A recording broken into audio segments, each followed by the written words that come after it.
16강의 교시를 시작하겠습니다. 토픽 152번 소나무 재선축병의 시료채취입니다.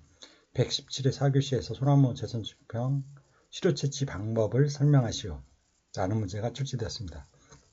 먼저 시료채취는 기존에는 손토끼를 이용하여 목편 시료를 채취하였으나 시료 준비 작업에 많은 시간이 소요되며 지리적으로 채취가 용이하지 않는 경우가 있었을 뿐만 아니라 현장 작업 시 부상의 위협이 높아 불편한 점이 많았습니다.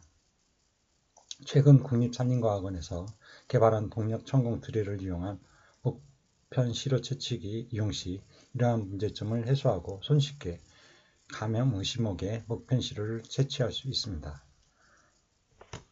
그림은 소나무 재선충 간염 의심목과 시료 채취 애시도입니다.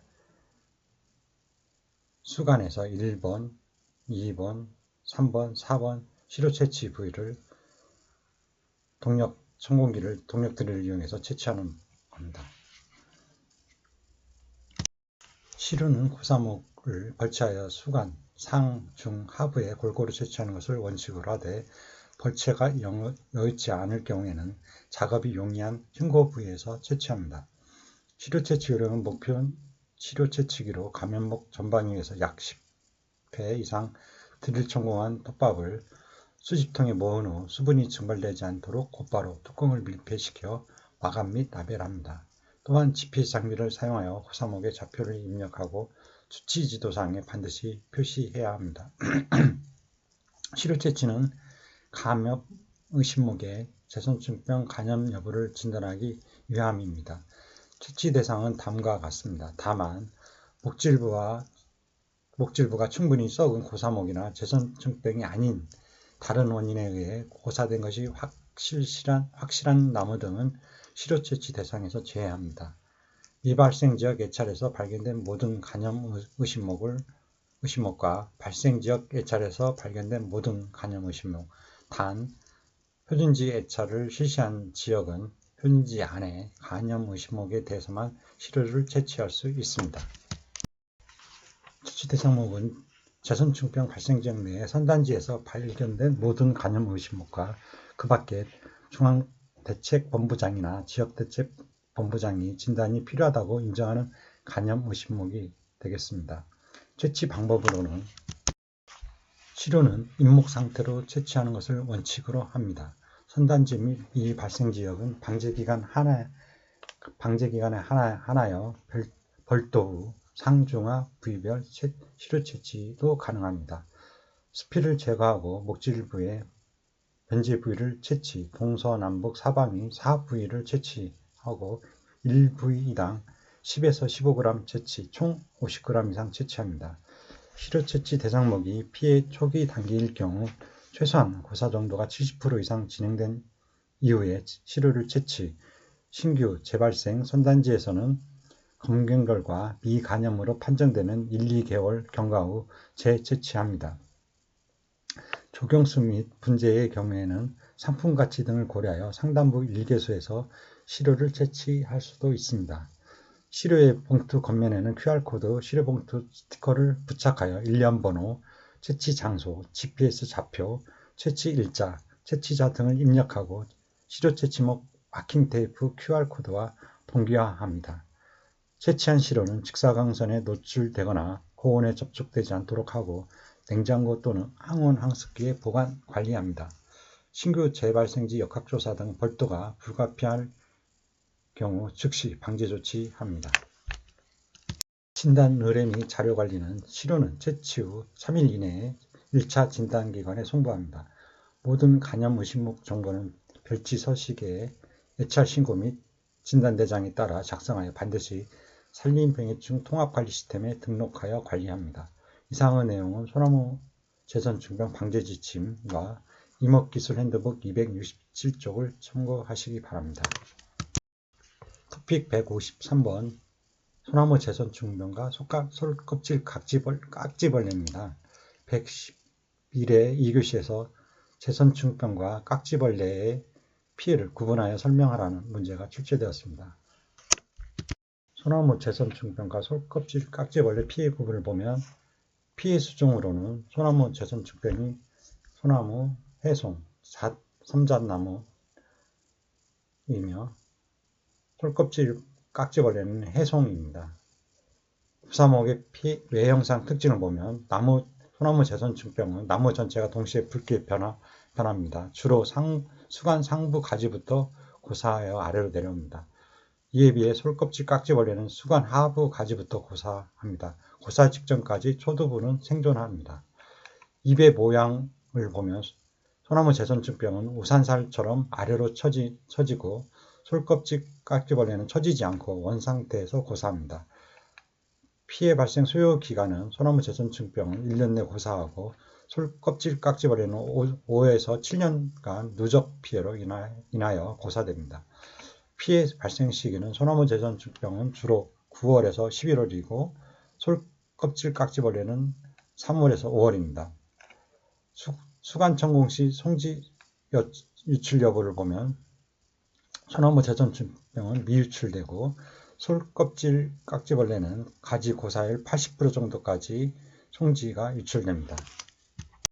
다음 소나무 제선축병 매개층 솔수염 한우소 생활경과를 보면 알 시기가 6월에서 8월까지고 유충이 1월에서 5월, 8월에서 12월까지고 번데기는 4월 말부터 6월 중순까지며 성충은 5월 중순부터 8월 초순까지입니다. 이에 비해 솔껍질 깍지벌레의 생활경과는 부화 약충이 5, 6월, 정착 약충이 5월 중순부터 10월까지, 그리고 후약충이 1월부터 3월 중순, 10월 말부터 12월까지, 그리고 번데기가 3월부터 4월, 성충이 4월, 4, 5월이고 알 시기는 똑같이 4, 5월입니다. 이상의 자세한 내용은 소나무 제선축병 솔껍질 깍지벌레의 피해 인분 관리 2008년도 국립산림과학원 자료 2에서 이쪽을 참고하시기 바랍니다. 다음 토픽 154번 솔껍질 깍지벌레입니다. 119회 1교시에서 솔껍질 깍지벌레의 생활사, 피해, 방지 방법이 출제되었습니다. 먼저 솔껍질 깍지벌레는 위층이 곰솔의 가지에 매우 가는 실 같은 잎을 꽂고 지백을 흡수합니다. 일본으로부터 도입된 것으로 추정되며 현재 우리나라의 곰솔림을 황폐화시키고 있는 매우 무서운 해충입니다. 방제법으로는 침투성 살균제에 수간주사가 있으며 나무 줄기에 직경 1cm, 깊이 7cm의 구멍을 뚫고 그 속에 파스파미돈 액체 등을 주입하면 독성이 식물 조직을 따라 올라가 수간 부위에 가지를 가해하는 해충의 치사 효과를 나타냅니다. 생활사를 보면 연 1회 발생하며 암수의 생활경과가 다른 생태를 갖습니다. 4월 상순부터 5월 중순에 암컷 성충은 나무껍질 틈이나 가지 사이에 작은 흰 솜덩어리의 모양의 알주머니를 분비하고 그 속에 150개에서 450개, 평균 250개의 알을 낳습니다. 5월 상순부터 6월 중순에 알에서 부화한 약충은 가지 위를 기어 다니다 가지의 인편 및 또는 수비 틈에 정착하여 몸 주위에 왁스 물질을 분비하며 흡즙 가해하다 6월부터 약 4개월간에 걸쳐 하기 휴면을 하고 가을에 기온이 낮아지면 휴면이 끝납니다. 11월 이후 발육이 왕성해져 후약충이 되며 이 시기는 발이 보이지 않고 둥근 모양만 있으며 가장 피해를 많이 주는 시기입니다. 후약충 이후 수컷은 다음 해 3, 4월에 전성충이 출현합니다. 전성충은 암컷성충과 형태가 비슷하나 크기가 작으며 2, 3일 후 타원형의 고치를 짓고 그 속에서 번데기가 되며 3월 20일경에 융화 최성기에서 번데기 기간은 7일부터 20일입니다. 암컷 성충은 날개가 없고 후약충에서 번데기 시기를 거치지 않고 직접 성충이 되며 가지 위를 기어 다니면서 페로몬 성유인 물질을 발산하여 수컷을 유인한 후 교미합니다.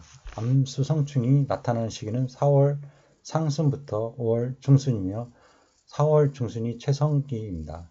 주로 부와 약충이 바람에 날려서 이동, 확산이 되지만 가까운 거리에서는 간혹 알주머니가 바람에 날려 확산되기도 합니다. 표는 솔껍질깍지벌레 생활경과표입니다. 부와 약충이 5, 6월, 정착약충이 5월에서 10월, 후약충이 1월부터 4월, 10월 말부터 12월, 번데기, 수컷은 3, 4월, 성충은 4, 5월, 알도 4, 5월입니다. 껍질깍지벌레의 피해를 보면 해송이의 가지에 기생하여 흡집 가야 합니다. 약충이 가는 실모양의 잎을 수피에 꽂고 가해할 때 양뇨의 손실, 세포막 파괴 및 세포 내 물질의 분해가 복합되어 피해가 나타나게 됩니다. 피해를 받은 인편부에는 갈색 반점이 생기고 해충 밀도가 높은 경우 반점이 연결되어 극심한 수세 역할을 일으키고 잇목이 고사하게 됩니다.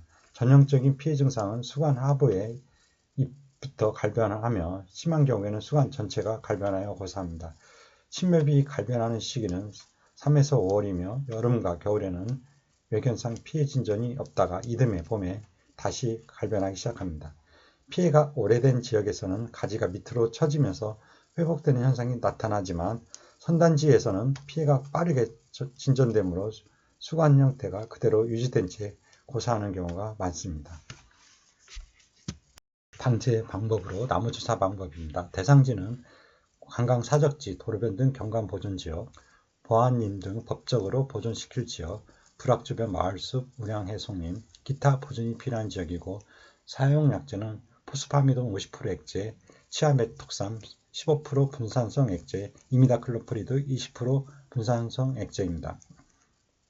실행 시기는 11월 중순부터 12월까지 고 실행 방법은 솔리옥파리 나무주사 요령에 준하여 실시하되 약제 주입은 아래표의 기준을 따릅니다.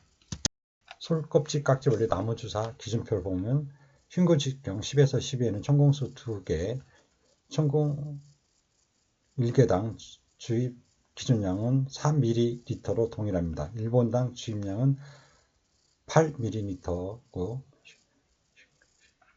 14에서 16은 천공수 4개, 흉고직경 18에서 20은 6개, 22에서 24는 8개, 26에서 28은 10개, 30에서 32에는 11개, 34에서 36은 13개, 38에서 40은 15개이고 흉고직경 30cm 이상 대견목은 주입병 사용이 바람직합니다.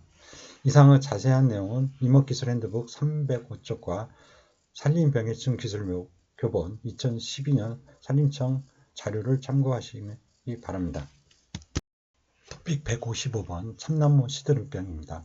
86회 3교시에서 병진과 방제 방법, 132회 3교시에서 병진 및 방제 방법, 그리고 137회 4교시에서 참나무 시드름병의 특징과 방제 방법이 각각 출제되었습니다. 먼저 참나무 시드름병은 병행균은 라펠레라, 쿠에르크스, 몽골리케고, 매개충 광릉 긴나무종입니다. 1930년에 국내에 보고됐습니다. 기준은 참나무류고 주로 신갈나무, 소나무 등입니다. 일본 참나무류 주로 물참, 졸참나무고 가시, 밤입니다. 일본에서는. 그리고 국내 발생 계열을 보면 2004년 8월 하순 경기도 성남시 중원구 이배제에서 처음 발견되었으며 감염된 참나무류 주로 신갈나무는 7월 말부터 시들면서 빨갛게 말라 죽습니다. 특히 죽었습니다. 가슴 높이 직경이 20cm 이상의 큰 나무가 주로 피해를 받았고 2011년 현재 서울, 울산, 경기, 강원, 충남북, 전북, 경남북 등 9개 시도 82개 시군구에서 동시다발로 발생하였으며 발생수는 33만 번, 고사본수는 3만 8천 번 정도입니다. 병징은 광릉 긴 나무종 매개충의 성충이 5월 중순부터 나타나기 시작하여 참나무류의 줄기 부분에 구멍을 뚫고 들어가며 집중적으로 침입을 받은 나무는 7월 말부터 시들면서 빨갛게 말라 죽습니다. 죽은 나무의 땅 부위 줄기에는 매개충이 침입한 구멍 직경 1mm 정도가 많이 있고 침입한 구멍 부위 및 그리고 뿌리와 접한 땅 위에는 목분 배출물이 분비되어 있어 쉽게 알아볼 수 있습니다. 고사목 주변에는 매개충이 침입한 구멍이 있는 피해목, 생인목이 다수 분포하고 있습니다. 고사목을 횡단으로 잘라보면 변제부는 매개충이 침입한 갱도를 따라 불규칙한 암갈색의 변색부가 형성되어 있으며 이 변색부는 병균에 의하여 변색된 것이고 역겨운 냄새가 납니다. 방제 방법을 살펴보면 소구형 모드배기로 도입 취지는 참나무 시드름병의 효율적 방제를 위한 고사목 벌채 훈중 방법과 병행하여 근원적으로 방제하기 위하여 소나무 소구형 모드배기가 2008년도에 도입됐습니다. 산림 소유자 주간의 활성화를 위해 벌채 비용 일부를 지원합니다. 경사도에 따라 생산자의 입방당 16,000에서 30,000원이 지원됩니다. 대상지는 참나무 시드름병 피해지 중 벌채 산물의 수집 반출이 가능한 중점관리지역, 참나무 시드름병이 발생한 피해지의 현장 여건상 방제가 필요한 대상지의 경계는 최소 피해지 외곽 20에서 30m까지 설정해야 하며 고사목을 중심으로 20m 이내의 나무에 많이 침입합니다. 방제 계획에 의도적으로 모드배기를 배제하여 수립한 경우 페널티를 부여합니다. 방제 품질 대상평가, 예산 삭감 등의 조치가 이루어집니다. 사업설명 및 토론회 개최는 사업계획이 확정되면 연구기관, 산주, 지역주민, 환경단체, 이해관계자와 현지에서 사업설명 및 토론회를 개최하여 적극 홍보합니다. 사업 시기는 벌채, 집재, 반출로 11월부터 3월까지 실시되며 산물은 4월 말까지 완전 처리합니다. 벌채 반출은 산림 소유자가 관할 시군구에서 임목 벌채 허가를 받아 피해 지역의 참나무류 임목을 소구역 모드배기를 실시합니다. 참나무 시드름병 피해가 발생한 경우 1개 벌채 구역은 5헥타르가 원칙적입니다. 벌구 사이에 피해가 발생되지 않았을 경우 폭 20m 이상의 수림대를 존치하여 친환경적 벌채로 유도하여야 하며 벌채 산물은 전량 수집하여 반출하여야 합니다. 벌채 산물 반출을 위하여 필요한 경우에는 운제로 설치를 합니다. 다만 거리가 너무 멀거나 급경사지 등 운제로 설치로 인하여 산림 피해가 클 것으로 우려되는 지역에서는 소구역 모드배기 방법을 적용치 않습니다. 벌채 산물의 활용을 살펴보면 벌채 산물은 산림 밖으로 반출하여 숯칩, 톱밥 생산업체에 공급합니다. 매개충이 벌채 산물에서도 우아하므로 숯칩 톱밥 생산업체는 4월 말까지 숯칩 톱밥으로 완전 처리하여야 하며 원목 상태의 방치는 금지합니다. 담당 공무원은 공급한 벌채 산물의 안전처리 상황을 확인하여 공명하는 등 기록 유지하여야 합니다. 지원액 지급 시기에 최종 반출일 또는 공급처 확인을 기록 유지합니다. 다음은 피해목 제거로 벌채 훈중은 대상목으로는 피해 지역의 고사목에 한하여 실시합니다. 훈중 처리 부위는 매개충의 침입을 받은 피해 부위의 줄기와 가지를 잘라 훈중합니다. 하단부의 줄기에 침입공이 많으며 상단부에는 침입공이 많으므로 세밀하게 관찰하여 누락을 방지합니다. 실행 방법은 훈중은 피해 부위의 줄기 가지를 길이 1m 정도로 자르고 부피가 1입방가량 되도록 쌓은 후 메타소듐 액체를 입방당 1리터를 골고루 살포하고 비닐로 완전히 밀봉하여 훈중 처리합니다. 그루터기도 최대한 낮게 베어 훈중 처리합니다. 부피가 1입방 미만인 경우 제적을 환산하여 훈중 약재를 적정량 사용하고 봄철에는 양량을 기준 양량의 반량 0.5리터를 사용합니다. 기타 사항으로 훈중용 비닐의 두께는 반드시 0.05mm 이상을 사용하고 훼손되지 않도록 경고문을 부착하여 관리합니다. 매개충이 침입하여 고사목이 발생하는 7월부터 이듬해 4월 말까지 훈중을 완료합니다. 벌채 종류는 대상목은 중점관리지역의 피해 발생지의 고사목과 그 주변 피해목입니다. 실행 방법으로는 대상목을 벌채하여 임내 정리로 부패 촉진을 유도하고 수집 가능목은 활용합니다. 기타 사항으로 노령화되고 병해충에 쇠약한 숲구조 개선 차원의 작업을 실행합니다. 끈끈이 롤 트랩 설치는 끈끈이 롤 트랩의 종류를 살펴보면 일반 제품은 노란색 0.05mm 이상의 비닐, 필름의 양면에 점액을 바른 제품입니다. 생분해용 제품으로 일반 제품과 동일하나 비닐의 재질이 옥수수에서 추출된 원료로 만든 것으로서 설치 후 2개월부터 분해되기 시작하여 8개월이 경과되면 3분의 2 이상이 분해됩니다. 설치 개소는 일반 제품은 중점관리지역으로 접근이 용이하여 자연 경관 유지를 위하여 반드시 수거가 필요한 지역이고, 생분해형 제품은 중점관리지역 외 지역으로 생활권과 떨어진 상간오지, 접근이 어려워 별도의 수거를 요하지 않는 지역에 설치합니다. 설치 시기를 살펴보면 설치는 매개충의 우하채성기 이전인 5월 중순부터 6월 초순까지 반드시 설치합니다. 회수는 설치 후 40에서 50일 후 전량 회수합니다. 접착력이 45일 정도 유지됩니다.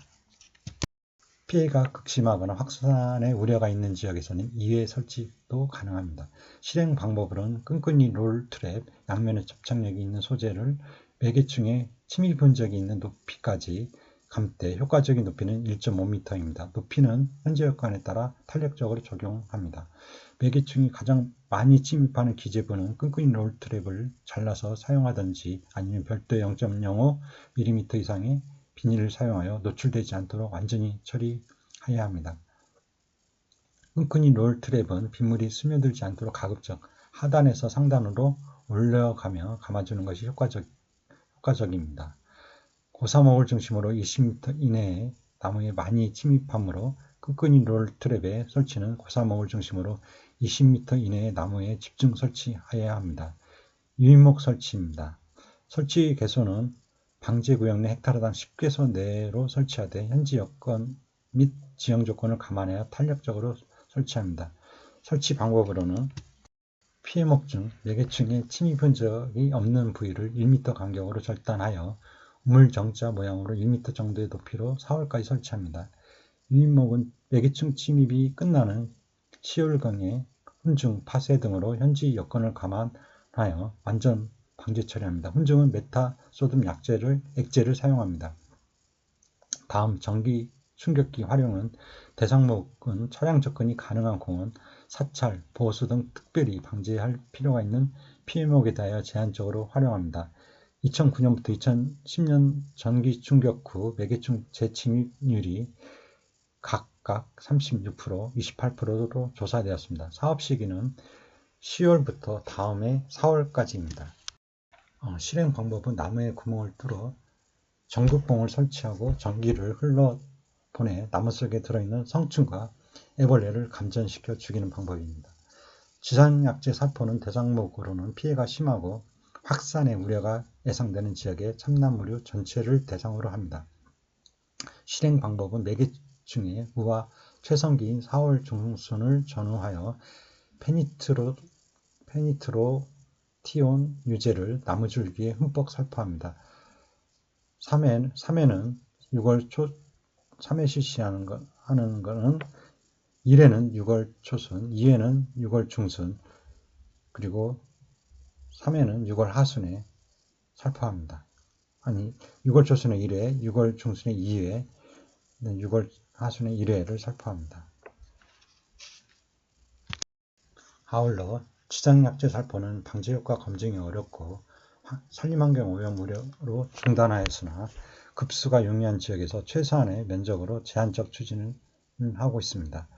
자세한 내용은 임업기술핸드북 284쪽과 산림병해충 기술교본 2012년 국립과학원 자료 208페이지를 참고하시기 바랍니다. 토픽 156번 무궁화 병해충과 방지법입니다. 105회 1교시에서 무궁화에 발생하는 주요 병해충 및 그 방제법 각 3가지를 수술하는 문제가 출제되었습니다. 먼저 무궁화의 분류를 살펴보면 꽃잎의 모양에 따른 분류로 꽃꽃과 반겹꽃과 겹꽃으로 나눌 수 있습니다. 꽃꽃 꽃은 기본적으로 꽃잎은 5개이며 암술과 수술을 모두 갖춘 꽃입니다. 약간의 속꽃잎이 발생하는 경우도 있지만 충실한 열매를 맺습니다. 반격꽃은 수술의 일부가 변하여 속꽃잎으로 발달한 꽃으로 속꽃잎은 원래 꽃잎에 비해 뚜렷이 작습니다. 암술머리가 있으나 대개 결실이 미흡합니다. 겹꽃은 수술은 물론 암술까지 모두 속꽃잎으로 변하였고 외관상 기본 꽃잎과 속꽃잎 크기가 비슷할 정도로 크게 발달합니다. 암술은 수술통과 함께 짧고 비대해지거나 완전히 꽃잎으로 변하여 결실하지 못합니다. 다음은 꽃잎의 색깔에 따른 분류입니다. 먼저 배달개는 중심부에서 단심이 없는 순백색의 꽃이고 단심개는 꽃의 중심부에 단심, 붉은색 또는 자색 개똥 반점이 있는 꽃입니다. 단심개 중에 백단심개는 백색 계통의 꽃에 단심이 있는 꽃이고 홍단심개는 적색 계통의 꽃에 단심이 있는 꽃이며 청단심개는 보라색 계통의 꽃에 단심이 있는 꽃을 말합니다. 아사달개는 백단심 계통의 꽃잎에 분홍색 무늬가 있는 꽃을 말합니다. 개화 시기에 따른 분류를 보면 조생종은 개화체성기가 8월 초순에 나타나는 품종, 중생종은 9월 초순에 나타나는 품종, 만생종은 9월 중순 이후에 개화체성기가 나타나는 품종입니다. 무궁화의 병해를 보면 입구병, 모잘로병으로 종자소독, 환경조절, 시비, 약제살포 등의 방법을 통해 복합적으로 방제합니다. 먼저 종자소독은 종자를 메로크론 1000배에게 3시간에서 4시간 침지 후 응달에서 건조시킨 다음 파종하거나 캡탄제를 종자 1kg당 30kg씩 혼합하여 파종합니다. 환경조절 방법으로 윤작을 실시하고 묘상이 너무 습하거나 건조하지 않도록 관수와 배수를 철저히 합니다. 시비는 인산질 비료가 결핍되고 질소질 비료가 과다할 때 발생하므로 질소질 비료의 과다 사용을 금지하고 완숙태비를 사용하는 것이 좋습니다. 토양소독은 피해가 상습적으로 나타나는 포지는 경우나노, PCLNM 20% 분재를 300평당 10에서 30kg 산포하거나 다치가린 1000배액을 제곱미터당 3에서 4리터가량 관주 후 파종합니다. 약제 산포는 다치가렌이나 다코닐 1000배액 또는 벤베이트 2000배액을 묘가 지상부에서 나온 후부터 2주 간격으로 6, 7월까지 살포합니다. 잇무늬병은 병든 잎은 제거하여 소각하고 다이센 M45 600배액 또는 디포라탄 800배액 살포를 하거나 기타 톱시넴, 망코지 수화제, 지오판 수화제, 다코닐, 인트리콜 등을 살포합니다. 세균성 잇무늬병은 기주식물인 닭풀을 제거 소각하고 3.5에서 4두씩 보르데액과 동수화제 400배 또는 케프탄 수화제 500배액을 살포합니다. 무궁화의 충해는 목화 진딧물은 데미시스톡스, 다이메크론, 코니도, 타스파, 호리마트 등 다양한 약재가 시판되어 있어 발생 시기에 살포하면 쉽게 방지할 수 있으나 가급적이면 내성이 생기지 않도록 약재를 바꾸어가며 살포하는 것이 효과적입니다. 다음 박쥐나방은 피해목의 침입구에 접촉살충제를 직접 넣고 봉하여 8, 9월에 식재목 주위에 NAC 분재를 살포합니다. 무궁화 밤나방은 디프록스 등의 유기인제 또는 세빈 등의 카바이트계를 살포하면 쉽게 방지할 수 있습니다. 이상의 내용은 무궁화 식재와 관리요령 산림청 2009 자료를 참고하여 주시기 바랍니다. 무궁화의 병충해 방지에 대해서 다시 한번 살펴보면 충해로 흔히 무궁화 재배의 어려움으로 진딧물 피해를 드는데 진딧물은 심할 경우 보기 흉하고 거름병을 유발하기는 하지만 치명적인 해충은 아닐 뿐 아니라 방제도 비교적 쉬운 편입니다. 반면 박쥐나방은 줄기 속을 가해하며 나무에 치명적인 해를 가하며 무궁화 밤나방은 하루아침에 잎 전체를 가해하여 버리는 등 피해가 매우 심각하기 때문에 이에 대한 방제를 보다 철저히 해야 합니다. 주요 해충과 방제법은 다음과 같습니다. 먼저 목화진딧물은 가해 부위가 입이고 발생 시에는 극성기 5월, 피해 증상은 신초를 흡습하며 방제법으로는 메타시스톡스, 다이메크론코니도, 타스타 등 살포합니다. 참고로 그을음병을 유발하기도 합니다. 그에 대한 대책으로는 약재를 번갈아 사용하여 내성을 방지해야 합니다. 다음 무궁화 밤나방 자벌레는 잎을 가해하면서 7, 8월에 발생합니다. 피해 증상은 엽을 포식하고 방제법으로는 세빈, 디프록스, 더스반 등을 살포합니다.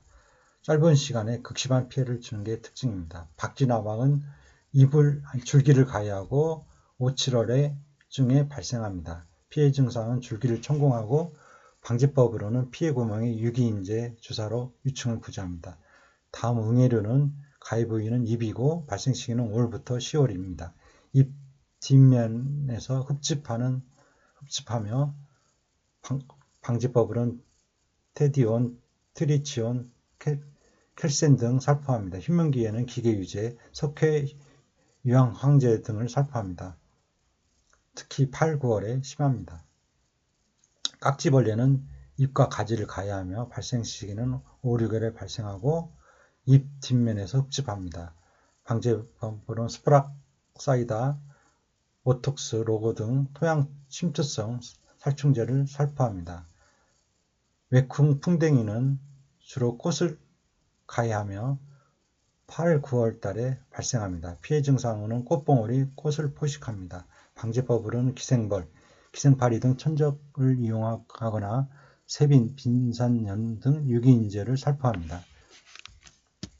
무궁화의 병해로 무궁화는 각종 병해에 비교적 강한 것으로 알려져 있지만 치명적인 영향을 받는 경우가 많지 않을 뿐 경미한 피해는 잦은 편입니다. 주요 피해와 증상 및 방지 방법은 다음과 같습니다. 먼저 모잘록병, 이꽃병은 어린 묘의 줄기 및 뿌리에 피해가 나타나며 뿌리 부분이 썩거나 줄기 부분이 잘록하여 쓰러집니다. 발생 시기는 파종 후부터 줄기 경화시까지며 방제 방법으로는 물 빠짐을 좋게 하고 연작을 금지합니다. 질소질 과다 사용을 금지하고 다치가렌, 다찌밀, 다코닐 등은 2주 간격으로 살포합니다.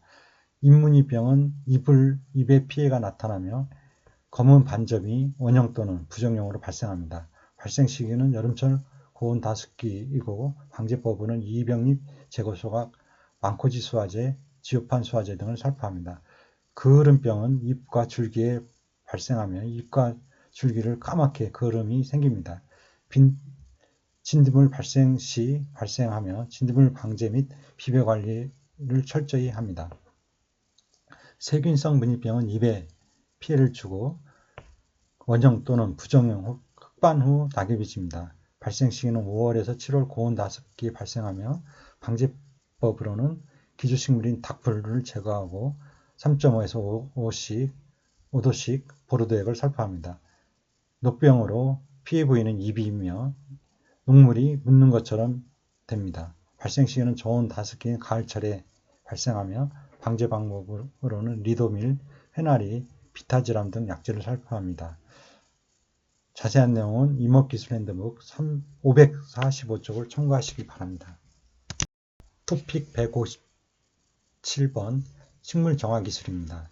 114회 3교시에서 식물을 이용하여 토양 내의 오염물질, 중금속, 침출수, 축산폐수 등을 정화하는 식물 정화 기술을 설명하시오 라는 문제가 출제되었습니다. 먼저 식물 정화 기술의 개념을 살펴보면 피톨의 메디에이션은 식물을 의미하는 피토라는 접두를 치료, 복원을 의미하는 리메디에이션을 결합하여 만든 신개념의 단어입니다. 식물 정화 기법은 식물이 가지고 있는 광합성 기작을 이용하여 오염물질을 대량 흡수하여 비독성 대사물질로 변환시켜 체내에 축적하거나 증산하여 배출함으로써 토양 내의 오염물질, 중금속, 침실수, 축산폐수 등을 생분해하여 정화하는 오염지 보건 기술입니다. 먼저 석탄 폐광지 유출수 정화 기법을 살펴보면 석탄 폐광지 갱으로부터 유출되는 폐수, 갱내수는 중금속을 함유하고 있어 정화시설을 통한 중금속 제거 작업을 하고 있습니다. 그러나 폐수 처리 시설을 설치할 여건이 되지 않을 경우에는 정화용 수목을 식재하여 정화벨트를 조성하는 경우도 있습니다. 정화용 식물로 이용하는 수종은 버드나무, 포플러, 자작, 오리나무 등이 있습니다. 수림대를 조성할 때는 폐수 웅덩이나 수로 가장자리에서 1m 이적하여 2m 간격으로 식재하는 것이 좋습니다. 버드나무와 포플러를 식재하면 모두 83%의 활착률을 기대할 수 있으며 수구와 근원경의 생장은 포플러가 버드나무를 비하여 양호합니다. 금속광산 폐석 적치시 유출수 정화 식물 정화 기법은 금속광산 폐석 적치시 광미 매립지는로부터 유출되는 유출수를 정화하는 과정도 석탄 폐광지와 비슷합니다. 그렇지만 토양 오염 범위가 훨씬 광대하기 때문에 농경지를 폐경시키는 경우가 많으며 토양은 객토를 실시합니다. 광미 매립지는 광산 개발 과정에서 나오는 찌꺼기인 광미를 처리하기 위한 매립하는 것을 말합니다. 다음 아연 광산 폐석 적치지인 경우 망간, 철, 아연 등 중금속 농도는 오염원으로부터 거리가 멀어질수록 감소하는 경향을 나타내며 알루미늄의 경우는 오염원으로부터 거리가 멀어질수록 농도가 증가하는 결과를 나타냅니다. 피토레메디에이션 기술, 식물 이용 환경 정화 기술을 적용하기 위해서는 오염 현장 주변이나 자생하거나 분포 범위가 넓은 식물들을 이용하는 것이 좋습니다. 대상 환경에 대한 적응력이 뛰어나기 때문입니다. 금속광산 광미 매립지 정화벨트 조성용 수종으로는 버드나무와 현사시나무를 이용하는 것이 좋습니다. 버드나무는 물 웅덩이 근처에 1.5m 간격으로, 현사시나무는 물가에서 1m 정도 유격하여 1.5m 간격으로 식재합니다. 정화벨트의 수종별로는 백화나무가 알루미늄 농도에 있어서 높은 수치를 나타내었으나 이외에는 망간, 철, 아연은 버드나무가 가장 높은 농도 결과를 나타냈습니다. 초본 식물의 경우 부들과 큰 고랭이가 전 조사 지역에 걸쳐 서식하였고 쇠뜨기와 부들이 높은 중금속 농도를 보였습니다. 부들의 경우에는 오염원으로부터의 이격거리에 따른 지상부 생체량은 거리가 멀어질수록 증가하는 경향을 나타냈습니다. 자세한 내용은 이목기술 핸드북 225쪽을 참고하시기 바랍니다. 토픽 158번 산성비가 산림생태계에 미치는 영향입니다.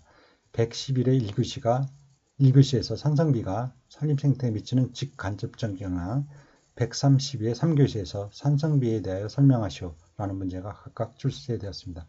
먼저 산성비의 정의를 살펴보면 일반적으로 빗물은 대기 중에 수증기가 응결되어 내리는 자연상태의 물 중 가장 순수한 것으로 되어 있습니다. 그러나 이러한 빗물에는 대기 중에 산소, 질소, 탄산가스 등의 여러 가스가 녹아 있습니다. 이 중 가장 특징적인 것은 대기 중에 이산화탄소가 녹아 있어 일반적인 빗물은 보통 pH가 5.6에서 5.7의 약산성을 띠고 있습니다. 따라서 산성비란 보통 5.6 이하의 빗물을 말합니다. 그런데 최근에는 도시화 및 산업화의 발전으로 대기 중에 황산화물, 질산화물 등의 대기오염이 증가되어 이러한 가스가 빗물에 녹아내리게 됨으로써 pH 4에서 5 이하의 강산성으로 되는 빗물이 자주 내리게 되었습니다. 산성비의 역사와 현상을 살펴보면 산성비라고 일컬어지고 있는 산성 강화물이 북반구를 중심으로 한 광범위한 지역에서 호수, 산림, 토양, 생물 등 지구의 생태계와 농작물 및 문화재까지 큰 영향을 주기 시작한 지 오래되었습니다. 이것은 지구온난화와 성층권의 오존층 파괴 등과 함께 심각한 지구 환경 문제 가운데 하나가 되고 있습니다. 산성 강화물이라는 것은 공기 중에서 화학 반응에 의하여 생성된 황산화물과 질소산화물이 비와 눈, 안개와 섞여 산으로 변화되어 건성에 산성 입자상 물질로서 지상에 내려오는 것을 말합니다. 산성비라고 하는 말을 처음 사용한 사람은 영국의 화학자인 R.H. 스미스입니다. 이 말은 1872년에 출간된 그 저서 대기와 비, 화학적 기상학의 시초에 나옵니다. R.A. 스미스는 이 책에서 당시 대단히 공업단지 가운데 하나인 맨체스터 및 그 주변 빗물의 화학 성분을 상세히 보고하고 있습니다. 600페이지에 달하는 이 책은 강수의 화학 성분이 석탄연소, 유기물의 분해, 바람의 유적성, 해안에서의 거리, 비눈의 양과 빈도에 관한 것을 구명하였는데 더욱이 산성비에 의한 식물과 재료의 피해에 대해서도 언급하고 있습니다. 이미 산성비는 이 단계에서 생태계의 광범위한 영향과 건조물의 부식, 광범위한 피해 및 장거리 이동이라는 특징을 모두 갖추고 있었습니다. 그 후 화석연료의 연소에 의하여 황, 질소, 탄산수소가 오염물질로서 대기에 방출되어 그것이 산성비의 원인이 된다는 사실이 알려지게 되었습니다. 세계의 화석연료 연소에 의하여 배출되는 탄소의 양은 1950년부터 1987년 사이에 약 4배가 증가하였습니다. 이들 배기가스에 의한 장기간에 걸친 환경파괴 징후가 최초로 나타난 것은 1960년대에 스칸다나비아 호수에 물고기가 서서히 감소된다고 보고된 시기였습니다. 그 후 바로 몇 개의 수역에서 수중생물이 계속 죽어가고 있는 것이 발견되었고 스웨덴에서 가장 먼저 생물이 존재하지 않는 죽음의 호수가 나타났다고 보고하였으며 그 밖에 북구 여러 나라에서도 이러한 현상이 계속되었습니다. 오늘날 죽음의 호수는 북아메리카의 동북부, 동서유럽에 걸쳐서 널리 나타나고 있습니다. 이것이 산성비에 의한 것이라는 것을 확신하게 된 것은 스웨덴의 토양학자 S. 오덴의 공적이 큽니다. 그의 논문 1968년에 영국과 유럽 중부에서 산성비가 스웨덴과 노르웨이 양국에 피해를 주고 있다는 것을 실증하였습니다. 산성비가 내려 호수에 화학 변화를 가져오는 오염물질이 산림에도 피해를 주어 산림을 파괴하고 있다는 증거가 제시되었습니다. 최초로 명백한 경고가 나온 것은 1982년 여름 서독에서였습니다. 그 후 산림 파괴의 증거는 유럽의 모든 지역, 아메리카, 캐나다 등지에서 나타나고 있습니다. 우리나라에서도 1970년대 이후로 공업화 도시화로 인하여 대기 오염이 심각하게 되었으며 이로 인하여 대도시 주변 및 공단 주변에는 산성이 강한 비가 내리고 있습니다. 환경부와 산림청에서는 1990년대 이후 전국을 대상으로 산성비를 측정하고 있습니다. 특히 우리나라는 중국에서 날아오는 대기오염의 영향으로 산성비가 산림 및 농작물에 크게 영향을 미칠 것으로 예상하고 있습니다. 산성비의 원인 및 메커니즘을 살펴보면 공장과 자동차 등에서 배출되는 질소, 산화물이 어떻게 하여 산성 강화물이 되는가는 대표적인 화학 반응에 의하여 보도록 하겠습니다. 우선 질산은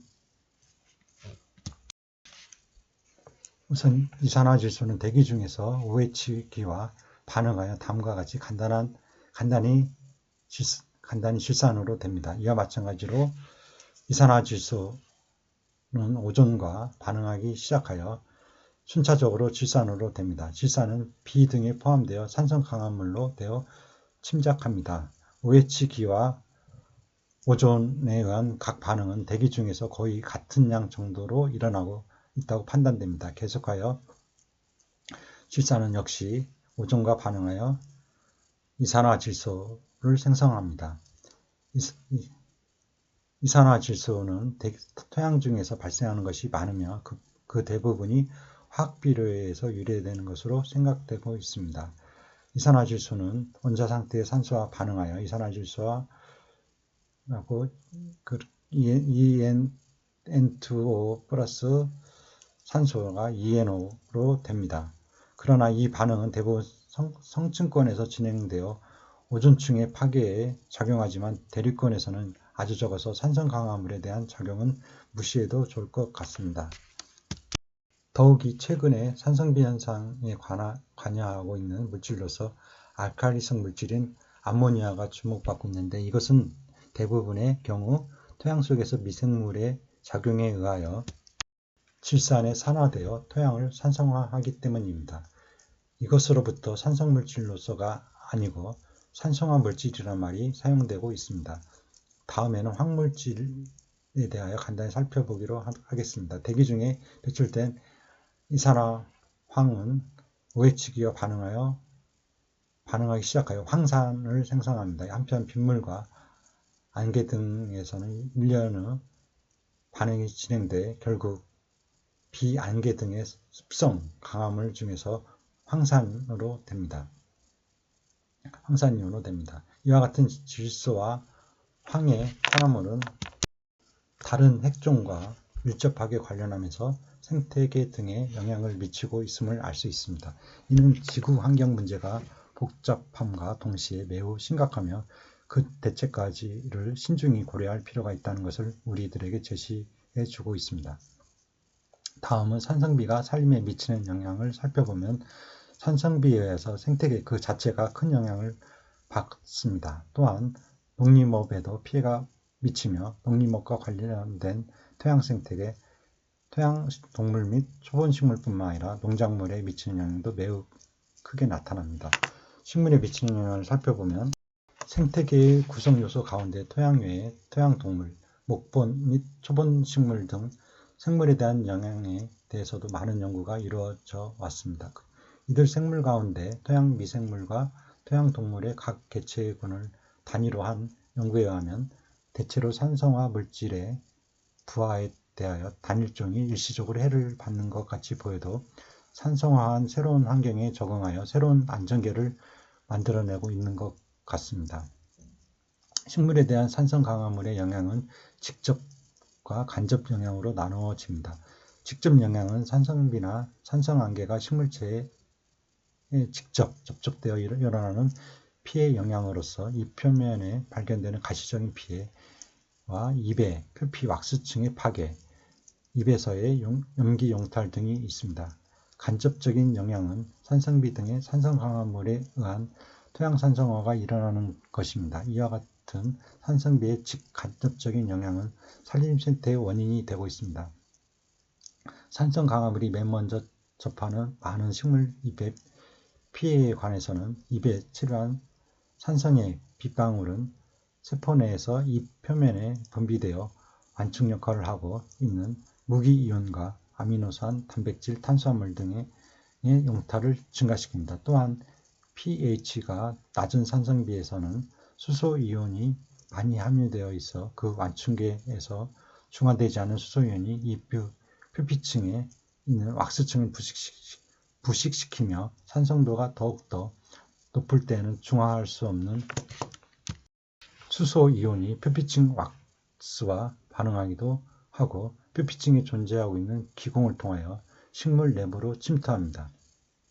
그리고 표피세포의 원형질막과 반응하기도 하며 다시 세포질 내에 침입합니다. 세포질 내에서는 산소의 입체 구조와 반응성을 유지하기 위해 세포 내의 pH는 좁은 범위로 유지되어 있지만 완충계의 능력을 초월한 수소이온 때문에 세포가 산성화되어 여러 가지 산성장애가 생기는 것으로 생각할 수 있습니다. 일반적으로 산성비 및 산성안개에 의한 잎의 피해 증상은 백색 및 갈색의 괴사반점이 생기고 꽃에서는 표백반점의 가시적인 증상이 나타납니다. 인공산성비의 실험에서 가시적인 잎의 피해는 초본식물에서는 pH 3.5 이하, 목분식물에서는 pH 3.0 이하에서 일어난다는 보고가 있습니다. 다음으로 토양에 미치는 영향을 살펴보면 산성비가 토양에 미치는 영향은 직접적인 영향보다 토양을 산성화시키며 토양 속의 양료순환을 교란시켜 식물에 간접적인 영향을 주는 것입니다. 산성비는 토양 양료의 순환 공급 체계를 두 가지 방법으로 교란시킬 수 있습니다. 하나는 강우 중에 용해된 산은 유기물의 분해를 방해할 수 있고 콩과 같은 콩과식물 뿌리에 질소 고정 혹은 뿌리 형성을 질소 고정 혹의 형성을 방해하기도 합니다. 또 다른 질소 고정 미생물인 청록조류는 pH 6.0 이하에서는 그 질소 고정 기능이 중단됩니다. 다른 방법으로는 산성비는 토양의 양료 저장 기능에 영향을 줄 수 있습니다. 칼슘과 마그네슘과 같은 주요 양료들은 토양 입자 표면에 강하게 흡착되어 있어서 토양층을 서서히 통과하여 지하수로 내려가는 중력의 세척작용에도 유실되지 않습니다. 정상 강우의 경우도 흡착된 양료를 분리 용탈시킬 수 있지만 산성비는 용탈 작용을 크게 증가시킴으로써 토양층의 저장 양료의 축적량을 감소시키고 용탈된 양료들을 순환 과정으로부터 분리시킵니다. 계속되는 산성비는 토양의 특성의 변화를 초래하여 식물 생산성을 약화시킬 수 있습니다. 일반적으로 산성 토양에서는 양분의 결핍, 특히 인산, 칼슘, 마그네슘 등이 결핍되어 식물 생육을 저해시키며 또한 산성 토양에서는 미생물, 특히 세균의 활동이 억제되어 그 결과 유기물의 분해 및 대기 중의 질소 고정 작용이 약화되어 식물 생육에 불리한 상태가 됩니다. 한편 토양이 산성화되면 식물과 작물에 유해한 알루미늄 이온과 망간이 유출됩니다. 특히 알루미늄 이온은 뿌리의 세포 분열과 뿌리에 의한 칼슘과 인의 흡수와 식물체 내의 전류를 방해합니다. 산성비는 토양을 산성화시키면서 활성 알루미늄을 생성시킬 뿐만 아니라 카드뮴, 수은, 아연, 구리 등과 같은 맹독성 중금속류를 토양으로부터 용출시켜 수질을 오염시키거나 식물체를 오염시킵니다. 또한 산성비에 의하여 중금속류의 토양 중 농도가 증가하는 현상이 나타나고 있습니다. 이상의 내용은 신고 산림보호와 85쪽을 참고하시기 바랍니다.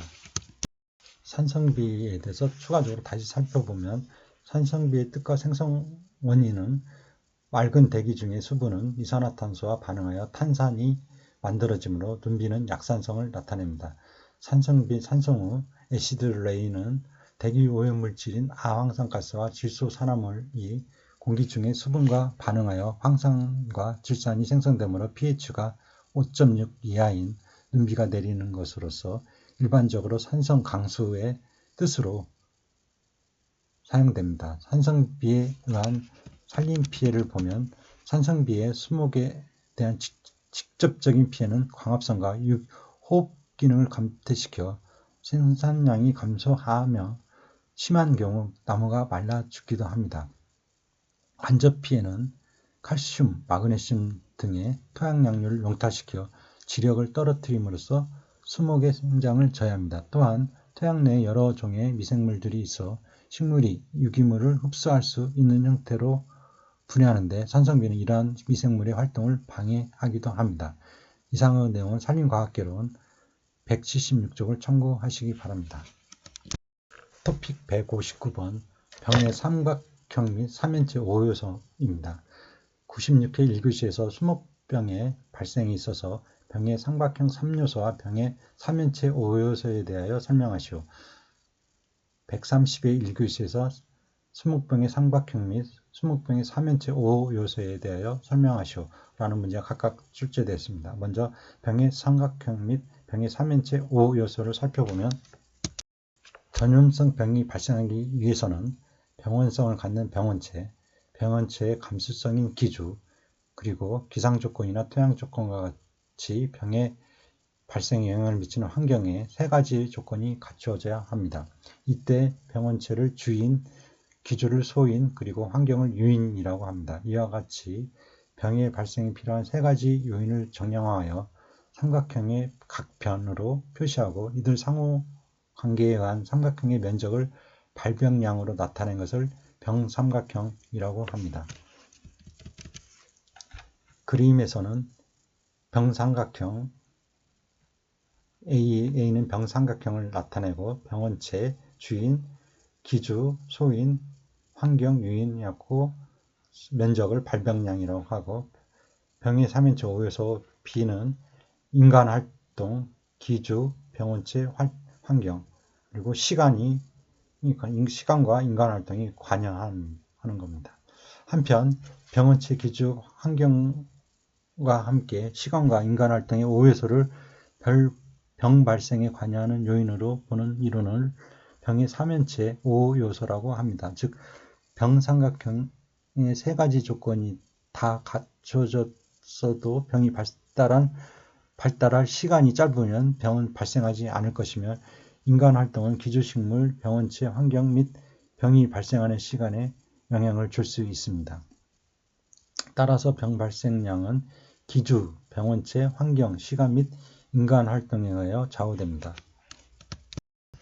병의 사면체를 구성하고 있는 5요소들의 관계를 설명하면 병에 대한 저항성이 없는 기주의 개체수가 많을수록 병원체의 생장이 왕성하고 균사와 포자 같은 번식체가 많을수록 그리고 병원체가 잘 자랄 수 있는 온도와 수분 등의 환경이 알맞을수록 병 발생은 커집니다. 온도가 너무 높거나 낮아서 또 습도가 너무 낮아서 기주나 병원체가 생장, 번식하지 못하면 병 발생은 적습니다. 시간은 병원체에게 유리한 환경이 지속되는 기간으로 병원체가 기주에 감염을 일으키고 다시 증식하여 다른 조직이나 개체로 전파할 수 있는 시간이 길수록 병은 크게 진전될 것입니다. 다섯 번째 요소인 인간 활동은 특정 기주 품종을 재배하거나 병원체를 방지하는 처리를 하거나 식물의 재배 환경을 조절하거나 병원체를 전파시키는 매체가 되어 병 발생에 관여하게 됩니다. 병 발생에는 이와 같이 5요소 5가지 요소가 작용하므로 이 중에서 한두 가지만을 조절하여도 병 방제를 성공적으로 할 수 있습니다. 이상의 내용은 친구 산림보호와 103쪽을 참고하시기 바랍니다. 추가적으로 병의 삼각형 및 병의 사면체 5요소에 대해서 다시 한번 살펴보겠습니다. 식물병 삼각형은 식물의 병이 발생하기 위해서는 세 가지 요인이 중첩되어야 하는데 이들 세 가지 요인의 관계를 모식적으로 표시한 것을 병 삼각형이라고 합니다. 삼각형의 각 변은 병원체, 기주, 그리고 환경의 세 가지 요인을 나타내며 각 변의 길이는 병 발생에 적당한 각 요인의 양에 비례합니다. 병 발생의 요인 중에서 가장 주가 되는 요인인 병원체를 주인, 그 다음 중요한 요인인 기주식물을 소인, 그리고 병의 정도를 좌우하는 환경 조건을 유인이라고 합니다. 소인에는 종속 소인과 개체 소인이 있는데요. 어느 종의 식물이 갖고 있는 병에 걸리기 쉬운 성질을 종속 소인이라고 하며 어느 종내의 식물 개체가 병에 걸리기 쉬운 성질을 개체 소인이라고 합니다. 유인은 온도, 습도, 광, 토양습도, pH 등의 토양산소 등의 조건을 뜻합니다. 세 가지 중에서 어느 하나를 불완전하게 만들 수 있다면 발병의 성립을 막을 수 있기 때문에 병을 방지할 수 있습니다. 병의 사면체와 5요소를 살펴보면 병원체, 기주 및 환경과 함께 시간과 인간활동의 5요소를 병 발생에 관여하는 요인으로 보는 이론을 병의 사면체 5요소라고 합니다. 즉, 병 삼각형의 9가지 그것이 다 갖추어졌어도 병이 발달할 시간이 짧으면 병은 발생하지 않을 것이며 인간활동은 기주식물, 병원체, 환경 및 병이 발생하는 시간에 영향을 줄 수 있습니다. 따라서 병 발생량은 기후, 병원체, 환경, 시간 및 인간활동에 의하여 좌우됩니다.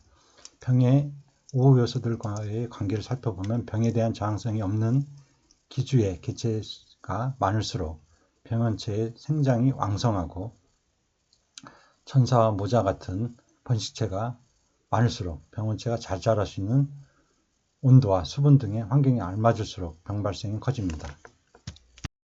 온도가 너무 높거나 낮아서 또 습도가 너무 낮으면 기주나 병원체가 생장, 번식하지 못하게 되어 병 발생이 적어집니다.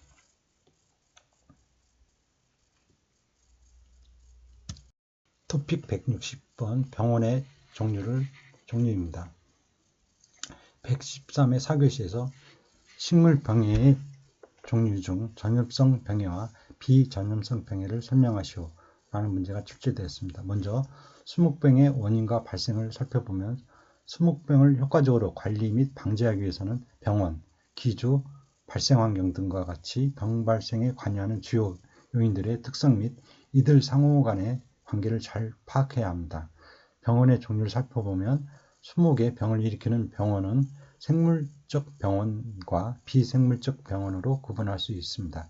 예전에는 대부분의 수목병이 생물적 병원에 의하여 발생하였으나 날로 증가하고 있는 환경오염 및 기상이상 현상으로 인하여 최근에는 비생물적 병원에 의한 수목병의 비중도 함께 증가하고 있습니다. 생물적 병원을 살펴보면 생물적 병원을 병원체라고 하는데 20개 주요 병원체에는 균류, 세균, 파이토플라스마, 바이러스와 같은 미생물과 함께 분류학적으로 동물계에 속하는 선충, 그리고 고등식물인 기생식물 등이 있습니다. 표에서는 생물성 병원의 종류 및 특징이 나타납니다. 먼저 균류는 진핵생물이고 주요 수목병으로는 모잘록병, 거름병, 흰가루병, 청변병, 소나무 리자리움 뿌리석은병, 밤나무 줄기바른병, 잣나무 털록병, 소나무 혹병 등이 있습니다. 다음은 세균으로 원핵생물입니다. 뿌리혹병, 물마른병, 세균성 구멍병 등이 있습니다. 파이토플라스마는 세포벽이 없는 원핵생물로 대추나무 빗자루병, 북나무 빗자루병, 뽕나무 오갈병 등이 있고 바이러스는 세포벽이 없으며 색상과 단백질 복합체로 이루어졌습니다. 주요 수목병으로는 포플러, 아카시나무, 수국의 모자이크병이 있습니다. 선충은 동물이고 주요 수목병으로는 소나무 제선충병, 뿌리 혹썩은병, 뿌리석이 선충병 등이 있고 기생식물로 겨우사리와 새삼 등이 있습니다. 이들 병원체 중에서 현재까지 균류가 20개 가장 많은 병을 발생시키고 있습니다. 한편 병원체에 의한 병은 전염성이 있기 때문에 전염성병이라고 합니다. 이에 비해 비생물적 병원은 20개 병을 발생시킬 수 있는 주요한 비생물적 병원으로는 고온 및 저온과 같은 온도, 과습과 건조와 같은 수분, 비정상적인 물리화학적인 상태의 토양, 각종 유해 대기 오염물질 및 제초제나 농약과 같은 화학물질 등을 들 수 있습니다. 비생물적 병원에 의한 병은 전염성이 없기 때문에 비전염성병이라고도 합니다. 비생물적 병원은 이와 같이 20개 직접적인 병원으로도 작용하지만 한편으로는 생물적 병원인 병원체에 의한 병의 발생을 유인 요소로도 작용합니다.